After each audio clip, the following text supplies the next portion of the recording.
मियाँ साहब ने आना था, मियाँ साहब भी आ गए, जलसा भी हो गया। फिर भी आपसे पूछता हूँ, कौन बचाएगा पाकिस्तान? मियाँ साहब ने बिल उठाकर ये कहा हुआ था कि ये बिल है जो मेरे हाथ में, मेरे दौर में इतना था और इमरान खान के दौर में इतना बिल था। वो ठीक बात थी। लोड शेडिंग अगर मुल्क से ख़त्म किया तो मियाँ मोहम्मद नवाज शरीफ ने किया। और खान साहब के दौर में मैं डिफेंड नहीं कर रहा हूँ पीटीआई को, लेकिन बात जरूर हक और सच की करनी चाहिए। यार 12-13 रुपए यूनिट बिजली की थी और सब्सिडी दे रहे थे वो बिजली पे। कि मियाँ साहब ने शेर व शायरी भी बड़ी की है उस खिताब में। यार जिस तरह मुस्लिम लीग नून वाले कह रहे थे ये टिकट देंगे, वो टिकट देंगे, जन्नत का देंगे, दो का देंगे, बिरयानी में मुर्गी वाले उसमें पीस डालेंगे, गोश्त वाला डालेंगे। सुप्रीम कोर्ट से अभी तक नवाज शरीफ नाअहल ही हैं और मुजरम हैं। मियाँ साहब की वापसी पे जो हम लोग ये तस्वर कर रहे थे कि उनकी वापसी होगी और बहुत बड़ा पावर शो मुस्लिम लीग में करेगी, इस तरह उन्होंने तैयारियां की थी। उन्होंने सबसे पहले तो ये कहा था कि जी हम आपको, बिरयानी तो खैर उनकी बड़ी मशहूर है, उसके बाद उन्होंने कहा 1 to 5 के बाद उन्होंने कमालिया का जो साबिक एमएनए था उन्होंने कहा जी हम आपको जन्नत का टिकट भी देंगे। और कई लोगों ने कहा कि स्वाब ये स्वाब दुरैन, और किसी ने कहा पता नहीं कौन कौन सा स्वाब हासिल करें। फिर भी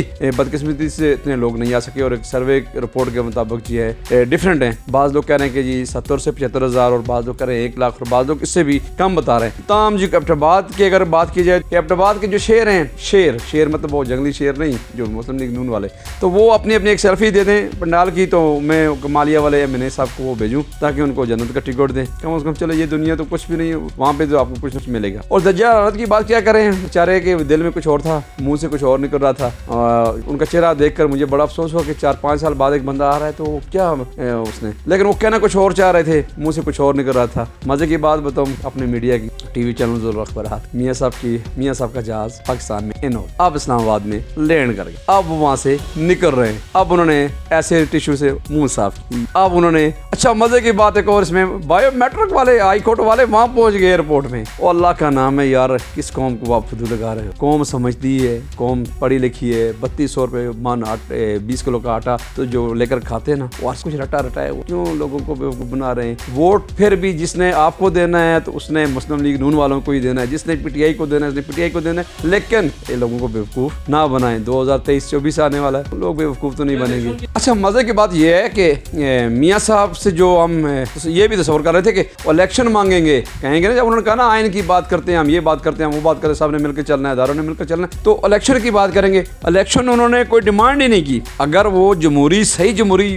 वो समझते हैं अपने आप को, लीडर हैं भी हैं, लेकिन वो उन्होंने इलेक्शन की डिमांड करनी थी, उन्होंने इलेक्शन की डिमांड ही नहीं की। तो अब इलेक्शन किधर हैं? और इलेक्शन अभी तो मुझे तो नहीं लग रहा, क्योंकि जैसे मियाँ साहब अगर स्टैंड लेते हैं तो शायद, क्योंकि इलेक्शन कमिश्नर तो उनका अपना है, तो ले भी सकते हैं, और इलेक्शन हो जाए तो ज़्यादा ये मुनासिब मैं समझता हूँ। बाकी किसी और जमात को तो जलसे की मैं क्या कह सकता हूँ, कम से कम पीटीआई वालों को उन्होंने कोई जलसे की इजाज़त नहीं दी। एक कोई इस्लामाबाद लाहौर में दी है, पता नहीं किसी हल्के का उन्होंने दी है। तो आप बराए मेहरबानी आपके सूरतकार और आप मियाँ साहब पीटीआई को भी एक जलसे की इजाज़त दे दें, फिर देख लें मीनार पाकिस्तान कितने लोग आते हैं मीनार पाकिस्तान। लेकिन आखिरी एक और बात मैं ज़रूर कहूँगा, अपनी आवाम से, अपने पाकिस्तानियों से, अपने गरीबों से, अपने गैरतमंदों से, हम गैरतमंद कौम है, एक ज़रूर कहूँ, मियाँ साहब ने आना था, सारी बातें हो रही थी, मियाँ साहब भी आ गए, जलसा भी हो गया। जिसका तस्वर था एक साहब का चीफ सेक्रेटरी साहब का हादसा भी हो गया, मोटरवे पे वो जान बाग हो गया, अल्लाह पाक उनको जन्नत नसीब करे। अब मेरा आखिरी सवाल है, सब कुछ हो गया मियाँ साहब के हक में हुआ ना अभी तक, फिर भी आपसे पूछता हूँ, कौन बचाएगा पाकिस्तान? ये आपने बताना। यार जिस तरह मुस्लिम लीग नून वाले कह रहे थे ये टिकट देंगे, वो टिकट देंगे, जन्नत का देंगे, दो का देंगे, बिरयानी में मुर्गी वाले उसमें पीस डालेंगे, गोश्त वाला डालेंगे,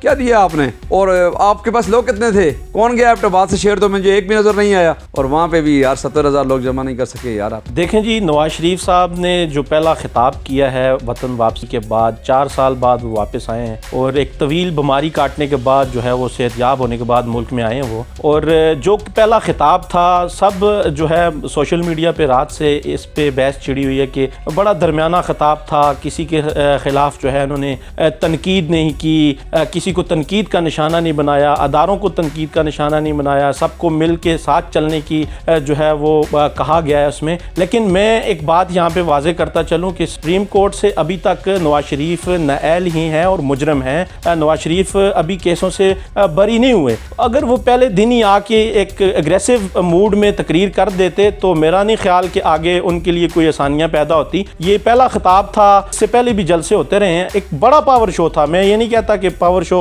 नाकाम था, बड़ा पावर शो था, लेकिन उस तरह के जलसा नहीं था जिस तरह मियाँ साहब ने इससे पहले जलसे किए हैं। बड़ी तादाद में लोग आते थे और मज़े की बात जो एबटाबाद से काफ़िले गए हैं, लाहौर की तरफ। कोई शक नहीं है कि मियाँ साहब के इस्तकबाल के लिए बड़ी रैलियाँ जो हैं वो एबटाबाद से गई थी। ज़िली सदर मलक मोहब्बत अवान, साबिक वफाकी वज़ीर मुर्तज़ा जावेद अब्बासी और जुल्फ़िकार जावेद अब्बासी की क़यादत में, लेकिन टाइमिंग ना होने की वजह से, रश होने की वजह से वो पंडाल तक नहीं पहुँच सके। तो मियाँ साहब की जो तकरीर थी उस पर मैं यही कहूँगा कि मियाँ साहब 4 साल मेरे ख्याल से उन्होंने शेर व शायरी भी बड़ी की है उस खिताब में, और शेर व शायरी में गालिब के शेर उनको जो है ज़्यादा अच्छे लगे और वो पढ़ते रहे और शेर व शायरी में बड़ा पैगाम देकर चले गए हैं। देखें जी, मियाँ साहब ने बिल उठाकर ये कहा हुआ था कि ये बिल है जो मेरे हाथ में, मेरे दौर में इतना था और इमरान खान के दौर में या जो मुखालिफिन है उनके दौर में इतना बिल था, बिजली की रेट्स बढ़ाए गए। वो ठीक बात थी कि लोड शेडिंग अगर मुल्क से ख़त्म किया तो मियाँ मोहम्मद नवाज शरीफ ने किया।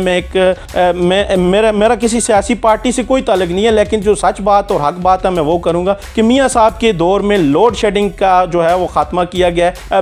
बिजली जो है वो कम जाती थी, उस पर बिजली के जो रेट्स थे। लेकिन मसला ये, यहाँ पे इमरान खान ने भी जो है वो बिजली के बिलों के जो रेट्स या बिजली की कीमतें नहीं बढ़ाई। ये IMF के मुआहदे हैं। IMF के साथ दोनों, जब पाकिस्तान मुस्लिम लीग नून थी उस वक्त भी मुआहदे होते रहे हैं, पाकिस्तान पीपल्स पार्टी के दौर में भी मुआहदे होते रहे हैं और जो PTI है उसके दौर में भी जो है मुआहदे होते रहे हैं। और एक और बात, मियाँ साहब ने एक बिल उठाया था नसरुल्लाह साहब का कि मेरे दौर में इसका बिल इतना आता था, और भाईजान आपके दौर में इतना आता था, तो वो जो पीछे मायदे थे वो तो आप ही करके गए थे ना IMF से। और खान साहब के दौर में, मैं डिफेंड नहीं कर रहा हूँ PTI को, लेकिन बात जरूर हक और सच की करनी चाहिए यार। 12-13 रुपए यूनिट बिजली की थी और सब्सिडी दे रहे थे वो बिजली पे और आटे पे, चीनी पे, गैस में, पेट्रोल पे। वो सारे अपने खर्चे जितने भी थे गवर्नमेंट के वो उससे वो कम करके अवाम को सब्सिडी दे रहे थे। वो 12-14 हज़ार रुपया पर मंथ में ये दे रहे थे लोगों को भी।